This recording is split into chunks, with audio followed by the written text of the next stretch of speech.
Hey, welcome to my video diary here in Macau. Today is my day off. Samahan niyo ako bumili. Sa third floor ako nakatira.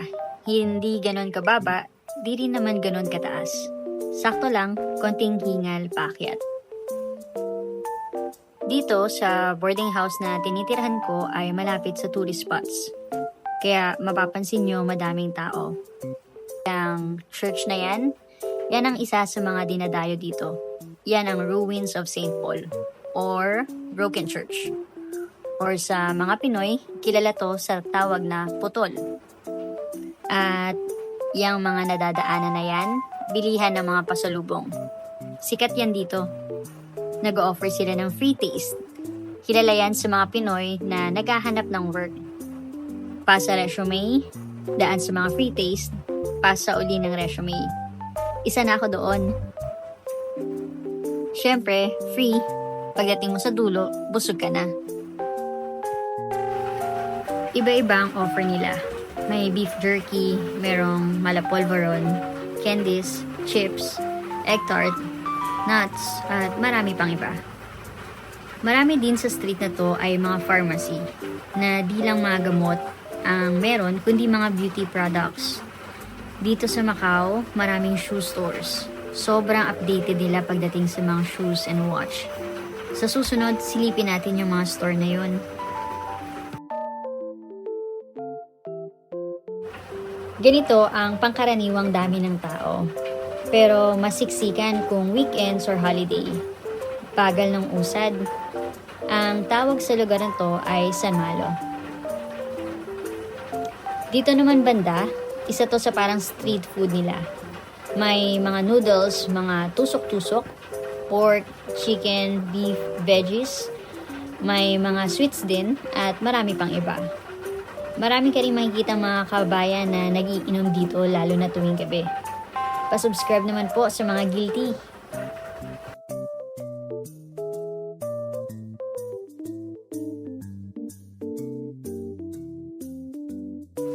At ayan, isa sa mga tindahan ng tusok-tusok. Sa susunod, susubukan nating bumili. Marami din ditong coffee and milk tea shops. Papunta ako ng bus stop nito. Bus or taxi lang pwedeng masakyan dito.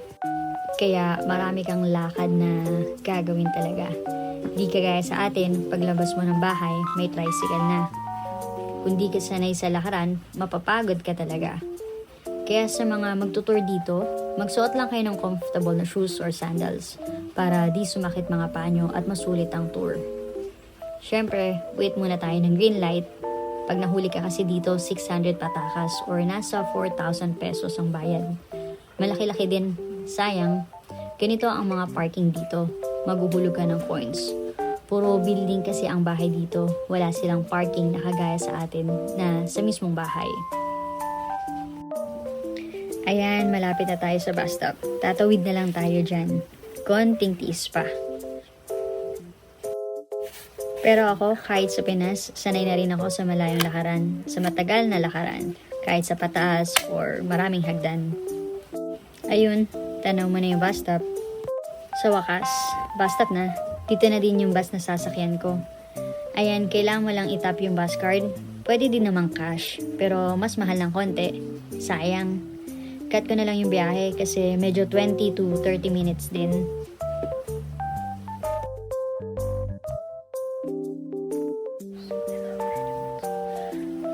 Uy, may dogs. I love dogs. I love animals. Ayan, malapit na tayong bumaba. Ayan, nakababa na ako. Diyan ako pupunta sa Venetian. Hindi yan Venetian. Yan yung City of Dreams. Ayan ang Venetian. Isa sa pinakasikat na hotels dito sa Macau. Kilala ang Macau sa mga hotels and casino.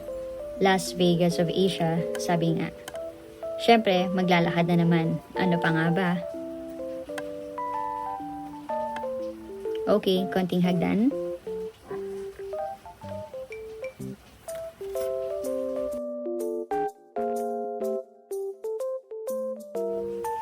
Tara, pasok na tayo. Sa susunod ko na lang kayo i-tour dito sa Venetian at iba pang hotel. Ang ganda ng loob, no? Ang ganda ng ceiling. Pag diniretso mo ang lakad dyan, papuntang casino yun. Di tayo papasok doon, kaya dito tayo liliko sa gilid. Doon papunta sa lift lobby. Ayan, buti umabot.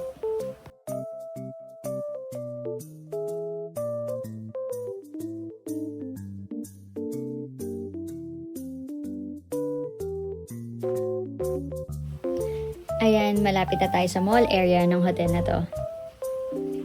Isa sa mga kilalang landmarks ng Venetian ay itong mga bangka-bangka or gondola. Sa pagkakaalam ko, ang mga gondolier ay marunong kumanta.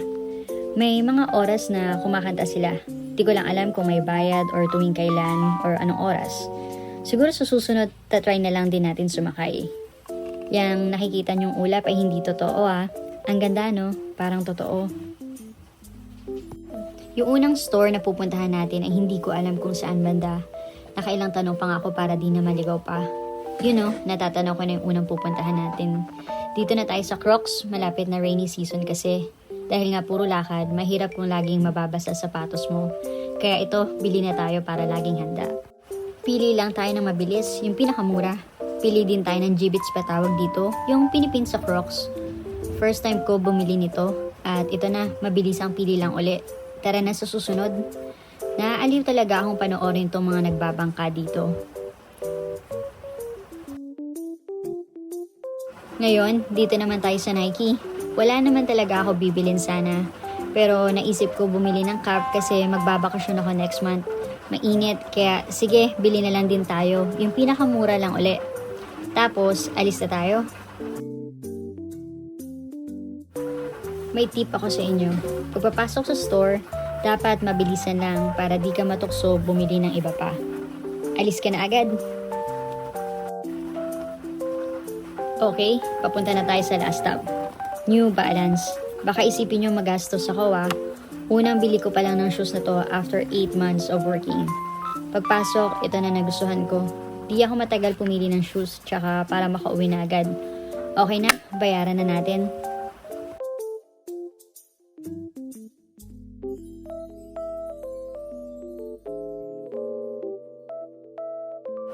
Pag uwi ng bahay ko na lang pagsisihan yung ginastos ko ngayong araw. Syempre joke lang. Minsan lang naman ako bumili. Kaya pinili ko yung gusto ko talaga.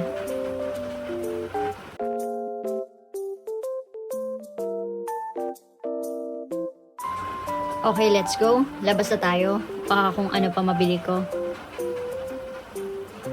Paggabi na, may mga ilaw na sa labas. Mas gusto kong view ng Macau sa gabi. Madaming ilaw. Sa susunod, gabi naman tayo lalabas para makita nyo. Papunta na ako ng bus stop para makauwi na.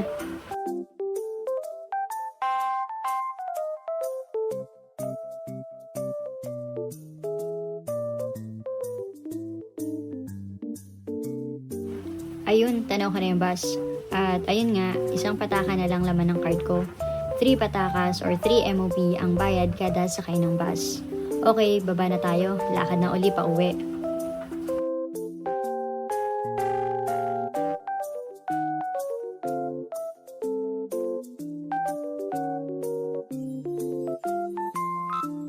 Antay lang uli tayo mag-green light. Ayan, tawid na tayo.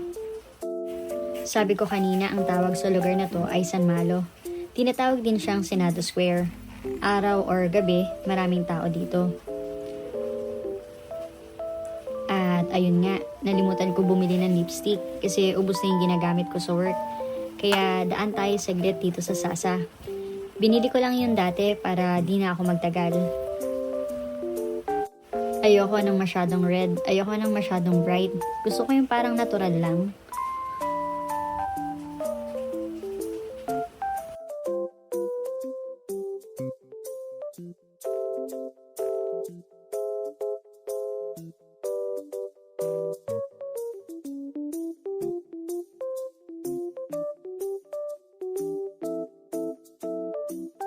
Bigla ngang umulan at wala akong payong, kaya sa gilid-gilid lang ako naglakad. Medyo malapit naman na yan sa bahay.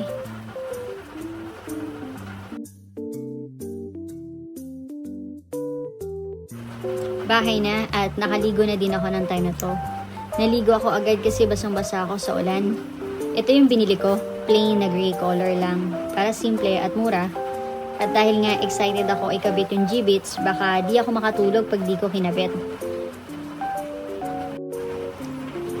Ang cute ng mga nabili kong G-Bits. Ang cute ng dog and paw. At may rainbow din.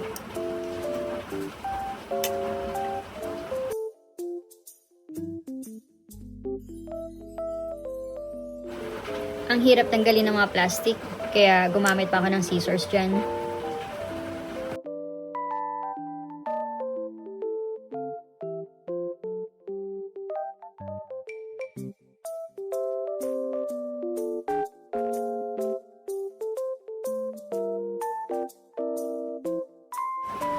Ang hirap pala rin maglagay ng ganito.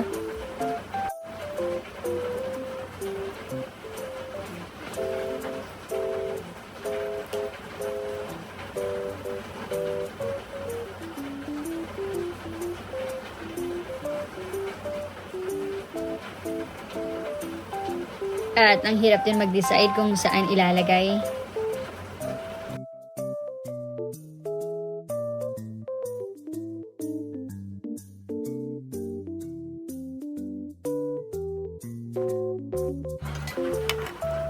At dahil medyo OC tayo, ayaw ko nang may mga ganyan. Kailangan ko yan gupitin. Kailangan kong tanggalin.